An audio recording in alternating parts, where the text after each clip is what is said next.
அல்லேலூயா. உங்கள் யாவருக்கும் என்னுடைய அன்பின் வாழ்த்துக்கள். நீங்கள் யாவரும் சுகத்தோடும் நலத்தோடும் ஆரோக்கியத்தோடும் இருக்க வேண்டும் என்று உங்களை வாழ்த்துகிறேன்.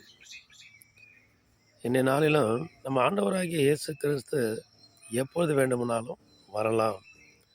அவர் திருடன் வருகிற விதமாய் சாயங்கால நேரங்களிலோ இரவு நேரங்களிலோ அதிகாலையிலோ எப்போது வேண்டுமானாலும் ஆண்டுடைய வருகை இருக்கும் என்று சொல்லுகிறார். திருடன் இன்ன நேரத்தில் வருவான்னு சொல்கிறது இல்லைல்ல, அதை இயேசு கிறிஸ்து சொல்கிறாங்க. அதே போல் ஆண்டவர் எப்போது வேண்டுமானாலும் வரலாம். கட்டாயம் நாம் நம்புகிற ஆண்டவர் ஒரு நாள் வருவார்.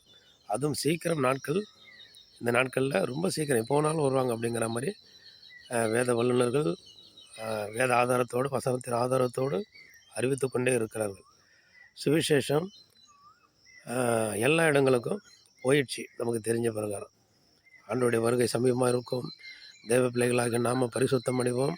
பரிசுத்தத்தை காத்துக்கொள்ளணும், சுத்தமாக இருக்கணும், ஜெபம் பண்ணணும், உண்மையாக இருக்கணும். அந்த வருகைக்கு நம்ம ஆயத்தமாக இருக்கணும். அபிஷேகம் நம்மை விட்டு எடுபடக்கூடாது. அபிஷேகத்தை பெற்றுக்கொள்ளணும், அவருடைய வரங்களை பெற்றுக்கொள்ளணும், தாழ்மையோடு இருக்கணும், ஆண்டவருடைய அன்பில் எப்போதும் நிலைத்திருக்கணும். நம்ம கைவிடப்பட்டவர்கள் லிஸ்ட்டில் போயிடவே கூடாதுங்க. இவ்வளோ நாளாக ஜெபிக்கிறோம், துதிக்கிறோம், ஆண்டவரை ஏற்றுக்கொண்டோம், ரட்சிக்கப்பட்டோம், ஞானஸ்நானம் பெற்றோம், ஆண்டவரையே நம்பி சார்ந்து வாழ்கிறோம்.